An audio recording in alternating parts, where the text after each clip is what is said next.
Hi hello నమస్తే, నేను SS Patnaik. చూస్తూనే ఉండండి పెమ్స్ టీవీ. షేర్ చేయండి, లైక్ చేయండి, సబ్స్క్రైబ్ చేయండి, గంట సింబల్ కొట్టడం మర్చిపోకండి. ఇక బిగ్ బాస్ అప్డేట్స్ విషయానికి వచ్చినట్లయితే బిగ్ బాస్ కన్నా ముందు అప్డేట్ చేయవలసిన విషయం మరొకటి ఉంది.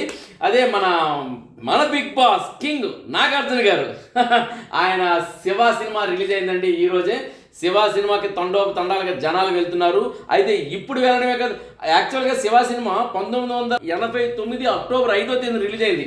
ఆ రోజు రిలీజ్ అయిన సినిమా అప్పుడు జనాలు తండాలకి వెళ్తున్నారంటే ఒక అర్థం ఉంది. కానీ ఆ సినిమా మళ్ళీ ఇన్నాళ్ళకి 36 సంవత్సరాల తర్వాత ఇప్పుడు రిలీజ్ అయితే ఇప్పుడు కూడా జనాలు ఎక్కడ తగ్గకుండా అదే విధంగా ఎస్పెషల్లీ కాలేజీ స్టూడెంట్స్ వెళ్తున్నారంటే అది ఒక కల్ట్ మూవ్ అని చెప్పడానికి ఒక పెద్ద ఉదాహరణ. నిజానికి చెప్పాలంటే ఈ సినిమా గురించి ఏంటంటే శివ ఆ రోజుల్లో దీని లెక్క ప్రకారం 75 లక్షల్లో ఈ సినిమా తీశారు. అంటే 75 లక్షలు అంటే ఆ రోజు యాక్చువల్గా ఈరోజు 100 crores దాటింది, 200 crores దాటింది, 500 crores దాటింది, మాది రికార్డ్ అంటున్నారు. ఈ రికార్డులు ఎలా వస్తున్నాయండి? ఈ రికార్డులు ఎలా వస్తున్నాయంటే ఇప్పుడు లెక్కల ప్రకారం చెప్తున్నారు. అంటే ఇప్పుడు లెక్కల ప్రకారం అంటే నేను కరెక్ట్గా చెప్తాను. 75 లక్షల సినిమా తీశారంటే ఇప్పుడు 75 లక్షలు వేరు, అప్పుడు 75 లక్షలు వేరు. ఇప్పుడు 75 లక్షలకి ఎన్ని తులాల బంగారం వస్తుంది? అప్పుడు 75 లక్షలకి ఎన్ని తులాల బంగారం వస్తుంది? ఇప్పుడు తులం బంగారం 1,30,000 రూపాయలు. అప్పుడు తులం బంగారం ఎంత అంటే 3,140 రూపాయలండి. 3,040 రూపాయలకు ఒక తులం బంగారం వచ్చిందంటే 75 లక్షల రూపాయలు ఉంటే ఎన్ని తులాలు మన ఇంటికి తీసుకెళ్తాము? 75 లక్షలు డివైడెడ్ బై 3,140 తులాలు అంటే 2,388 తులాల బంగారం మన ఇంటికి తీసుకెళ్తాం. అంటే 2,388 తులాల బంగారం ఖర్చు పెట్టి సినిమా తీశారు. అంటే 2,388 తులాల బంగారం ఖర్చుతో సినిమా తీశారంటే ఎప్పటి లెక్కల ప్రకారం ఇంటూ 1,30,000 వేస్తే 31,05,00,000 రూపాయలు. అంటే 31 కోట్ల రూపాయలతో తీసిన సినిమా అది. అయితే 31 కోట్లు అంటే ఇప్పుడున్న పరిస్థితుల ప్రకారం ఒక మోస్తరు హీరోకి అది మధ్య తరహా సినిమా. మెగా సినిమా అయితే కాదు, మధ్య తరహా సినిమా. అయితే ఈ సినిమాతోనే నాగార్జున గారు సూపర్ స్టార్గా మారిపోయారు. ఒక్కసారిగా నాగార్జున గారు సూపర్ స్టార్గా ఆ మారిన స్టార్ ఇప్పుడు కూడా అది బిగ్ బాస్ కింగ్డమ్లోనే కాదు, యావత్ తెలుగు ప్రజానీకంలోనే కింగ్గా మారిపోయి నాగార్జున గారు యువ సామ్రాట్. ఆ రోజే కాదు, ఇప్పుడు కూడా ఆయన యువ సామ్రాట్గానే కొనసాగుతున్నారంటే that is one and only శివలో ఆయన చూపించిన పెర్ఫార్మెన్స్, శివ యొక్క స్టోరీ, శివ యొక్క స్క్రీన్ ప్లే, శివలో నాగార్జున గారు ఇమిడే విధానం, అంతేనండి. అయితే ఆ సినిమా ఎంత కలెక్షన్ చేసింది అంటే 100 రోజులకు గాను 4 కోట్ల రూపాయల కలెక్షన్ చేసింది. అంటే ఇప్పుడు 4 కోట్ల రూపాయలు అంటే ఎంత? 4 కోట్లకి ఇప్పుడు ఎన్ని తులాల బంగారం తీసుకెళ్ళగలం మనం? 1,30,000 రూపాయలతో. అది ఆలోచించండి. కానీ 4 కోట్ల రూపాయలకు అప్పుడు ఎంత అంటే 1989లో రిలీజ్ అయిన సినిమా 100 days కంటే 1990లో బంగారం రేటు 3,200 రూపాయలు తులం బంగారం. అంటే ఒక తులం బంగారం 3,200 రూపాయలు అంటే 4 కోట్లకి ఎన్ని తులాలు వస్తుంది? 12,500 తులాల బంగారం మన ఇంటికి వస్తుంది. అంటే 3,200 రూపాయలు ఇస్తే ఒక తులం వస్తే 4 కోట్ల రూపాయలు ఇస్తే మన ఇంటికి 12,500 తులాల బంగారం వస్తుంది. అంటే ఆ బంగారం ఇప్పుడు లెక్కేసుకుంటే 12,500 తులాల బంగారం ఇంటూ 1,30,000 రూపాయలు వేస్తే 1,62,162,50,00,000 రూపాయలు. అంటే 163 కోట్ల రూపాయలు వసూలు చేసింది శివ సినిమా మాట 100 daysకి. అంతా 163 కోట్ల సినిమా. నాగార్జున గారు ఈ 100 crores దాటారన్న మాటలు పక్కన పెట్టండి. ఎన్ని తులాల బంగారం దాటారని లెక్క పక్కన పెడితే అన్ని తులాల బంగారంకి నాగార్జున గారు ఎప్పుడో దాటేశారండి. 162 కోట్లు అంటే 12,500 తులాల బంగారం రేటు దాటారు ఆయన కలెక్షన్స్ 100 daysకి. సో అదండి ఆయన క్యాపబిలిటీ. అయితే దట్ ఈస్ శివ. అయితే మొత్తానికి సంవత్సరానికి గాను గ్రాస్ కలెక్షన్స్ 12.5 కోట్లు అంటే 12,50,00,000 అనేది మనకు చూపిస్తున్నాయి అన్నమాట ట్రేడ్ మార్క్ ఇవన్నీ. అయితే 12,50,00,000 అంటే అప్పుడు బంగారం రేట్ అంత అన్నాను 3,200 రూపాయలు. 3,200 రూపాయలకి తులం బంగారం అయితే 12.5 కోట్లకి ఎన్ని వస్తాయి? 39,062 తులాలు వస్తాయి. 39,062 తులాల బంగారం ఇంటూ ఇప్పుడు లెక్కల ప్రకారం 1,30,000 రూపాయలు. తులం 1,30,000 కదా ఇప్పుడు వేస్తే ఎంత అవుతుంది? 507 కోట్ల రూపాయల 89 లక్షల సో చిల్లర వస్తుంది. అంటే 500 కోట్ల రూపాయలు వసూలు చేసింది గ్రాస్ కలెక్షన్. అంటే శివ 30 ఇప్పుడు లెక్కల ప్రకారం అంటే ఎప్పుడైనా ట్రేడ్ మార్క్ ఎలా లెక్కేసుకుంటే మనకి ఎన్ని తులాల బంగారం వచ్చింది అని లెక్కేసుకుంటే ఇప్పుడు లెక్కల ప్రకారం 30 కోట్లు పెడితే 162 కోట్లు వసూలు చేసింది. గ్రాస్ కలెక్షన్ 500 కోట్లు వసూలు చేసింది. అది ఎప్పటి లెక్కల ప్రకారం. అదండి, దట్ ఈస్ శివ కలెక్షన్స్ అలా ఉన్నాయి. అయితే ఈ శివ సినిమా విషయానికి వచ్చినట్లయితే హాల్కి నేను వెళ్ళాం. ఎంత ఆనందంగా అనిపించిందంటే శివ సినిమాకి వెళ్ళేటప్పుడు ఏంటంటే మాకు మంచి ఇన్విటేషన్ వచ్చింది. మొన్నే నాగ చైతన్య గారి ద్వారా వాళ్ళ మేనేజర్ గారితో నాకు ఇన్విటేషన్ వచ్చింది. వెళ్ళాము. Thank you Naga Chaitanya sir టీంకి. ఎందుకంటే గౌరవించి పిలిచారు, ఇన్వైట్ చేశారు, వెళ్ళాము. సినిమా అందరితో పాటు ప్రీమియర్ షో చూడడం జరిగింది. అంటే నాగ చైతన్య గారితో తండేలతో ఉన్న నాకు తండేలు సినిమాలో ఉన్న ఒక స్లాంగ్ ఎక్స్పర్ట్గా నేను వెళ్ళాను, స్లాంగ్ ఎక్స్పర్ట్గా చేశాను. అక్కడ ఉండే ఒక అవినాభావ సంబంధంతో నాకు టీం ఇన్వైట్ చేయడం జరిగింది. వెళ్ళాను, చూసి మా టీంతో, మా పెన్స్ టీంతో వెళ్ళి కూర్చున్నాను. చూసి సినిమా చూసిన తర్వాత నేను ఎలిమెంటరీ స్కూల్ లెవెల్లో ఉండేటప్పుడు చూసిన సినిమా ఈరోజు నా పిల్లలు ఎలిమెంటరీ స్కూల్లో ఉన్నారు.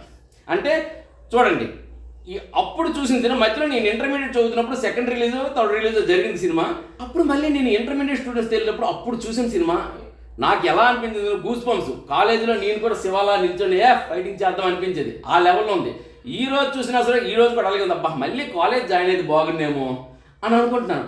నేను మళ్ళీ నేనే కాదు, ఇప్పుడు కాలేజీ ఇప్పుడు స్టూడెంట్స్ కూడా ఆ సినిమా చూస్తే అరే మా కాలేజీలో ఇలాంటివి కూడా జరుగుతున్నాయి అంటే, యాక్చువల్గా ఇలాంటివి జరుగుతున్నాయంటే అర్థం ఏంటంటే ఎలాంటి సబ్జెక్ట్ తీసుకున్నారంటే నాగార్జున సో రామ్ గోపాల్ వర్మ గారు ఏంటంటే అన్నపూర్ణ స్టూడియోలో వాళ్ళ ఫాదర్ వచ్చేసి సౌండ్ ఇంజనీర్గా ఉన్నారు. అయితే సౌండ్ ఇంజనీర్గా ఆడియోగ్రాఫర్గా ఉండేటప్పుడు ఏంటంటే యార్లగడ్డ సురేంద్ర గారితో అక్కినేని వెంకట గారితో ఆయనకుండే పరిచయంతో నాగార్జున గారితో ఒక సినిమా కథ చెప్తున్నా, హర్రర్ కథ చెప్తే లేదు హర్రర్ కథ కాదు యాక్షన్ ఓరియంటెడ్ కథ కావాలి అని అడిగారు. యాక్షన్ ఓరియంటెడ్ కథ అంటే ఆయన ఒకటే ఇంజనీరింగ్ చదువుకున్నారు రామ్ గోపాల్ వర్మ గారు. ఆయన సిద్ధార్థ ఇంజనీరింగ్ కాలేజ్ విజయవాడలో జరిగిన సంఘటనలు కొన్ని తీసుకున్నారు. ఏంటంటే సామాజిక వ్యతిరేక వ్యక్తుల యొక్క ప్రభావం స్టూడెంట్ల పైన, విద్యా వ్యవస్థ పైన, ఉపాధ్యాయుల పైన ఏ విధంగా ఉంటుంది అంటే సంఘ విద్రోహక చర్యలకు పాల్పడిన కొంతమంది వ్యక్తులు రాజకీయం అనే దానికి వెనక సపోర్ట్ తీసుకొని ఇక్కడ సామాజిక వ్యతిరేక వ్యక్తులు ఏ విధంగా ఎలక్షన్స్ కాలేజీలు నడుపుతున్నారు, వాళ్ళకి సంబంధం లేకుండా స్టూడెంట్స్తో ఎలాగ ధర్నాలకి వాటికి లాక్కుంటున్నారు, తీసుకెళ్తున్నారు, ఇలాంటి అంశాలపై ఒక కథ తయారు చేస్తే ఎలా ఉంటుంది. అయితే అప్పుడు ఆయన చదువుకున్నప్పుడు అనుకుంటుంది ఏంటంటే ఇలాంటి వాటిపై గొడ్డలు పెట్టుగా ఒక వ్యక్తి రావాలి, ఆ వ్యక్తి ఎవరు కావాలి, సో అలాంటి వ్యక్తి కథానాయకుడు అవ్వాలి, అప్పుడు ఇలాంటి దుశ్చర్యలన్నీ అరికట్టేలా ఉంటుందని ఆయన తయారు చేసుకున్నారు ఒక కథని. ఆ కథకి సినిమాటిక్గా మార్చడానికి ఒక స్క్రీన్ ప్లేని తయారు చేసుకున్నారు. ఆ స్క్రీన్ ప్లేకి ఎవరు ఈ కథ స్క్రీన్ ప్లేకి రాస్తారు, బాగా డైలాగ్స్ రాస్తారు అనే ఉద్దేశంలోని అప్పటికే లేడీ స్టైలర్లో మంచి పేరు తెచ్చుకున్న డైలాగ్ రైటర్గా పేరు తెచ్చుకున్న తనికెల భరణి గారు ఉన్నారు. ఇమీడియట్గా శ్రీ కనకమహాలక్ష్మి రికార్డింగ్ డ్యాన్స్ ట్రూప్లో కూడా ఆయన మంచి పేరు తెచ్చుకున్నారు యాజ్ అ డైలాగ్ రైటర్గా. అదే తనికెల భరణి గారిని తారాసు పడితే ఆయన పంతంలో మంచి హాస్యరచనలతో సంభాషణ రాశారు. అయితే ఇందులో అంత హాస్యం వద్దు, నేచురల్గా ఉండాలి, ఇది కామెడీ సినిమా కాదు, యాక్షన్ ఓరియంటెడ్ సినిమా, కానీ కామెడీ రాసేవాడు ఏదైనా రాయగలడు అనే ఉద్దేశంతో మిమ్మల్ని సెలెక్ట్ చేసుకోవడం జరిగిందని అప్పట్లో ఆయనకి 25 లక్షలు ఎంతో 25,000 ఎంతో రెమ్యూనరేషన్ అంట తనికెల భరణి గారికి అంట. మామూలుగా 35,000 రెమ్యూనరేషన్ ఇచ్చి తీసుకున్నారంట. అంటే అప్పట్లో 10,000 రూపాయలు రెమ్యూనరేషన్ ఎక్స్ట్రా అయితే తీసుకున్నారు. అంటే చూడండి, సో ఆ విధంగా తీసుకుని ఆయనతోని సంభాషణ రాయించారు. అది ఎంతవరకు పేరు తీసుకొచ్చిందంటే the best dialogue writer Tanikella Bharani అని ఆయనకి నంది అవార్డు తీసుకొచ్చి పెట్టిందన్నమాట 1989 సంవత్సరానికి. మరి అదే సినిమాకి స్క్రీన్ ప్లే రాసిన మన డైరెక్షన్ చేసిన రామ్ గోపాల్ వర్మ గారికి ద బెస్ట్ డైరెక్టర్తో పాటు ద బెస్ట్ ఫస్ట్ డైరెక్టర్ అని కూడా 2 నంది అవార్డులు రావడం జరిగింది. అంటే 3 స్టేట్ అవార్డులతో పాటు ఫిల్మ్ఫేర్ అవార్డులో కూడా ద బెస్ట్ తెలుగు ఫిల్మ్ అని చెప్పేసి శివ సినిమాకి రావడం జరిగింది అనమాట. సో ఆ విధంగా ఫిల్మ్ఫేర్ అవార్డు అంటే ఫస్ట్ సినిమాతోనే ఇన్ని అవార్డులు సంపాదించుకునే సినిమా శివ సినిమాగా తీశారు రామ్ గోపాల్ వర్మ గారు. అయితే ఆ రామ్ గోపాల్ వర్మ గారు ఎంచుకున్న హీరో ఎవరు? నాగార్జున గారు. ఈ నాగార్జున గారి పాత్ర దానికి యాంటీ అంటే ఇక్కడ సామాజిక వ్యతిరేక వ్యక్తులు శక్తులు ఉండే నడుపుతున్న ఒక పాత్ర భవానీ పాత్ర రఘువర్ణ గారు. ఈ రఘువర్ణ గారి పాత్ర పేరు శివ అని, హీరో పేరు భవానీ అని ఆయన ముందు అనుకున్నారంట. ఆ తర్వాత మన నాగార్జున గారు యొక్క ఇష్టపడడంతో ఇది కాదు శివ అనే పేరు ఇటు మారుద్దామా, భవానీ పేరు అటు మారుద్దామా అనుకున్నారట. మొత్తానికి శివ అనే పేరు హీరో ఖరారు చేశారు. శివ అనే పేరు ఏంటంటే రామ్ గోపాల్ వర్మ గారు కూడా చెప్పే విధానం ఒకటే, అదొకటి ఆయనకి నాస్తికుడు అంటారు కానీ అస్తికత్వం పైన కూడా ఆయనకి ఉండే కాస్త పట్టుదల ఆ పేర్లు ఎంచుకోవడం జరిగింది. ఎందుకంటే శివ అంటే మహా పవర్ఫుల్ గాడ్ ఆయనే చెప్పారు. సో పవర్ఫుల్ ఎక్కడంటే గాడ్, జీ అంటే జనరేషన్, ఓ అంటే ఆర్గనైజేషన్, డి అంటే డిస్ట్రాయ్. జనరేషన్ అంటే బ్రహ్మ సృష్టికర్త, ఆర్గనైజర్ అంటే విష్ణుమూర్తి సృజనాత్మకత స్థితి లయ కారకత్వంలోని జనరేషన్ బ్రహ్మ అయితే ఆర్గనైజర్ విష్ణుమూర్తి అయితే డిస్ట్రాయర్ అంటే వినాశనం అంటే విలయం శివుడు అంటే దేని వినాశనం చేయాలి? దుష్ట శక్తుల్ని నిర్మూలించాలి. అంటే దుష్ట చర్యల్ని, సామాజిక వ్యతిరేక శక్తులు వాళ్ళు చేస్తున్న దురాగతాల్ని నిర్మూలించడం కోసం వచ్చే ఒక వ్యక్తి శివ, డిస్ట్రాయర్. సో ఆ విధంగా పుట్టిన పాత్ర శివ. సో ఈ పాత్ర ఏంటంటే తీరు తెన్నులు చూసేటప్పటికి మనకేమనిపించిందండి, అప్పుడు 1989లోనే కాదు, ఆ సినిమా ఇప్పుడు కూడా, ఇప్పటికే కాదు, అది ఎప్పటికి కూడా మరొక 50 సంవత్సరాల తర్వాత కూడా ఇదే ఫ్లోటింగ్తో ఉంటుంది సినిమా. నాగార్జున గారు మొన్న మీరు అన్నారు 36 సంవత్సరాల తర్వాత మళ్ళీ ఇక్కడ ప్రెస్ మీట్ కూర్చుంటానని నేను అనుకోలేదని మీరు అన్నారు. కాదండి, 36 × 36 72 సంవత్సరాలు, అంటే ఇక్కడ నుండి మరో 36 సంవత్సరాల తర్వాత కూడా మీరు ఇలాగే ఉంటారు, మీరు అలాగే కూర్చుంటారు.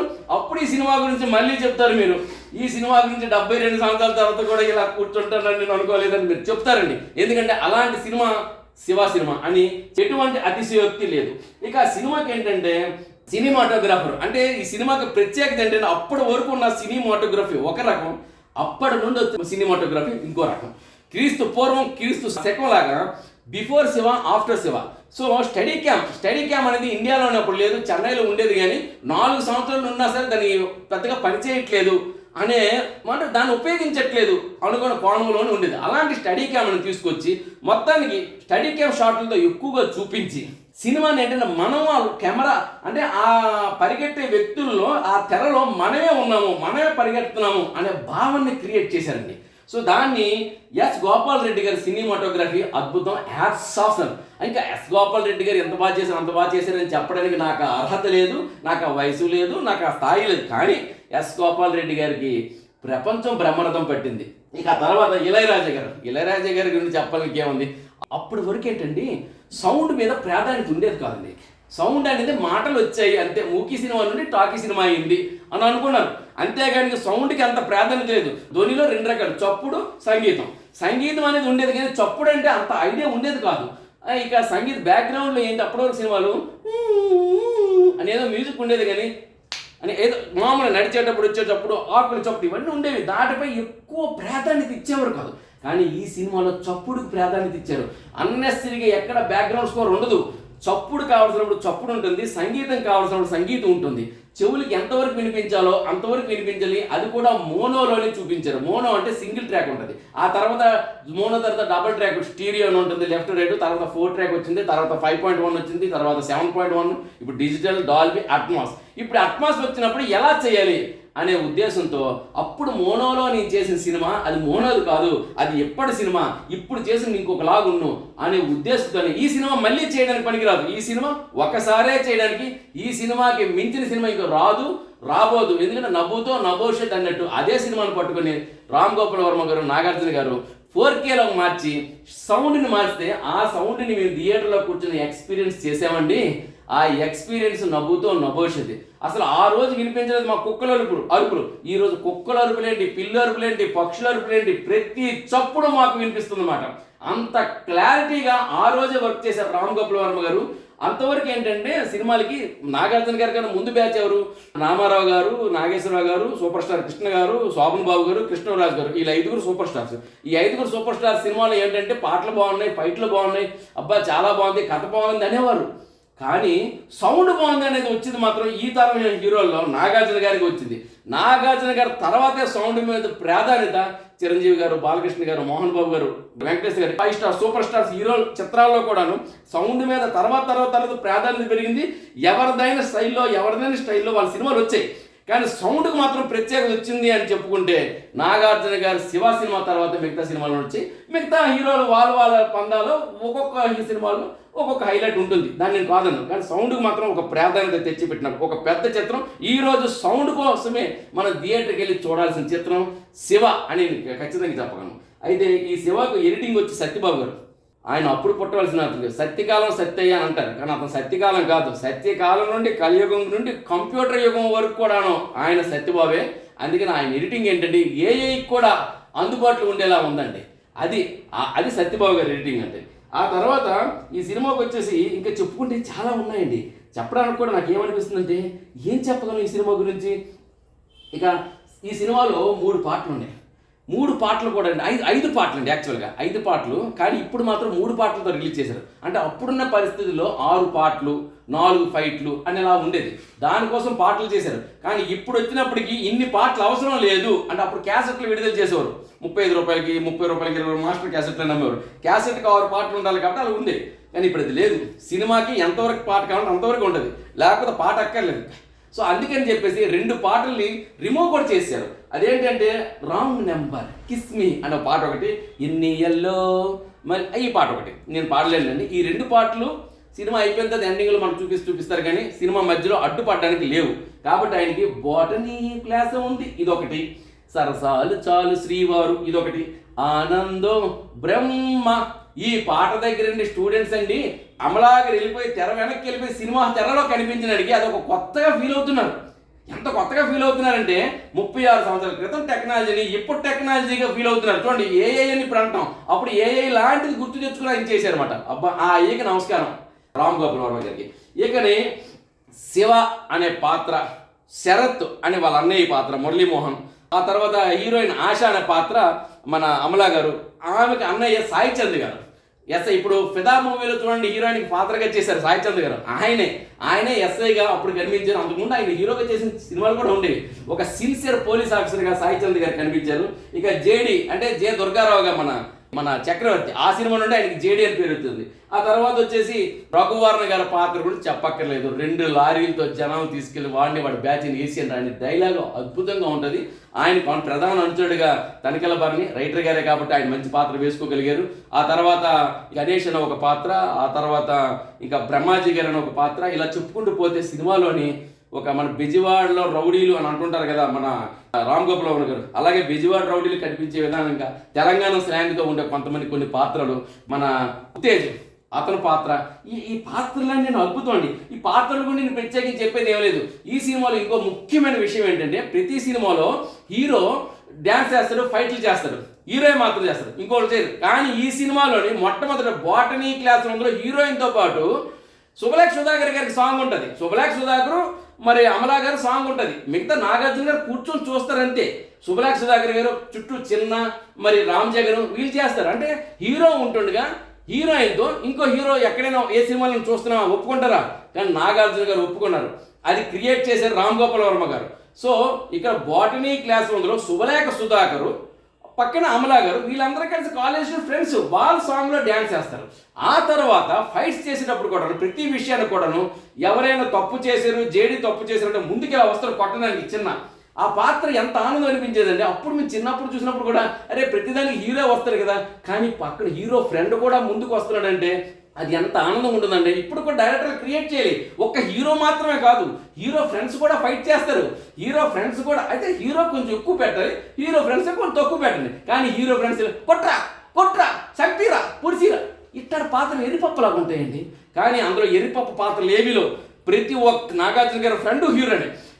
మన చిన్నా గారు ఫైటింగ్, చిన్నాకి ఫైటింగ్ అండి, చిన్నాకి ప్రత్యేకించి ఫైటింగ్ బిఫోర్ క్లైమాక్స్ చిన్నాకి ఒక ఫైటింగ్ ఉంటుంది. ఆ ఫైట్లో చిన్న వీరోచితంగా పోరాడి చనిపోతాడు. అదేవిధంగా చేజింగ్ సీన్స్లో మిగతా మన శుభలేఖ సుధాకర్ గారికి, అదేవిధంగా మన రామ్ జగన్ గారికి ఇలాగా హీరో ఫ్రెండ్స్ కూడా ఫైటింగ్ ఇవ్వడం అంటే ఒక చిన్న మామూలు చిన్న క్యారెక్టర్ అండి అతను ఫైటింగ్ ఏంటండి, అతనికి 2-3 సార్లు నాగార్జున ఫైట్ చేసినప్పుడు మిగతా వాళ్ళు కూడా వచ్చి మిగతా కాలేజీ స్టూడెంట్స్ కొడతారు. అక్కడ నాగార్జున గారు రేంజ్ తగ్గిపోలేదే, చిన్న గారు ఫైటింగ్ చేసినంత మాత్రాన మిగతా శుభలేఖ సుధాకర్ వచ్చి ఫైటింగ్ చేసినంత మాత్రం నాగార్జున రేంజ్ తగ్గిపోలేదే. కానీ వాళ్ళు ఫైట్ చేస్తే మా రేంజ్ తగ్గిపోద్దేమో అనుకుంటేనే అక్కడే ఆయన రేంజ్ తగ్గిపోయింది హీరోలకి. కాబట్టి హీరోలు ఎలా ఉండాలంటే నాగార్జున గారు ఆలోచించే విధంగా ఉండాలని చూపించగలిగిన చిత్రమే శివ. సో ఎంతకన్నా ఎక్కువ నేను చెప్పలేను, ఇప్పటికే చాలా ఎక్కువ చెప్పేశాను. శివ సినిమా అప్పుడు చూసి ఉంటారు, అప్పుడు చూడకపోయి ఉంటారు. ఇప్పుడు టీవీలో యూట్యూబ్లో కూడా కాదు, మీరు థియేటర్లో చూస్తేనే ఆ సౌండ్ ఎఫెక్ట్ మీకు అర్థమవుతుంది. ఎనీహౌ ఒక మంచి సినిమా గురించి నేను సినిమా గురించి ఎంతవరకు రివ్యూ ఇవ్వలేదు, కానీ మొట్టమొదటిసారి నేను ఇది రివ్యూ కాదు నా ఒపీనియన్ నేను ఇస్తున్నాను. మళ్ళీ ఇంకో సినిమాకి ఇస్తానేమో నేను చెప్పను. నేను సినిమా గురించి ఇవ్వాలనుకున్న ఇది లేదు, కానీ శివ గురించి మాత్రం ఇవ్వాలనుకున్నాను, ఇచ్చేశాను. ఇప్పుడు లెక్కల ప్రకారం 500 కోట్లు వసూలు చేసిన సినిమా శివ. అన్నట్టు మర్చిపోయాను ఇంకో విషయం. ఈ సినిమాకి నేను నాగ చైతన్య గారు పుణ్యం అంటూ వెళ్ళాను, మన ప్రీమియర్ షో చూశాను. ఇదే నాగ చైతన్య గారు మరి బిగ్ బాస్ టీం కూడా వస్తే బాగుండు. బిగ్ బాస్ అవుతుంది, అందరు గెస్టులు వస్తున్నారు. మా నాగ చైతన్య గారు కూడా బిగ్ బాస్కి వస్తే చాలా బాగుండు అనుకుంటున్నాను. నాగ చైతన్య గారు, అఖిల్ గారు, దగ్గుపాటి రాణా గారు, వీళ్ళు కూడా బిగ్ బాస్ స్టేజ్ మీదకి శనివారం కానీ ఆదివారం కానీ రావాలని నా కోరిక. మరి ఈ విషయం మన నాగార్జున గారికి, కింగ్ నాగార్జున గారికి, కింగ్డమ్లో ఉన్న నాగార్జున గారికి, బిగ్ బాస్ కింగ్డమ్లో ఉన్న నాగార్జున గారికి, మన శివ నాగార్జున గారికి చేరాలని, మా అక్కినేని నాగ చైతన్య గారి స్టేజ్ మీదకి రావాలని మేము కోరుకుంటున్నామని. నమస్తే అండి, మీ ఎస్ఎస్ పట్ల చూస్తూనే ఉండండి. పిమ్స్ టీవీ షేర్ చేయండి, లైక్ చేయండి, సబ్స్క్రైబ్ చేయండి, గంట సింబల్ని గట్టిగా కొట్టండి.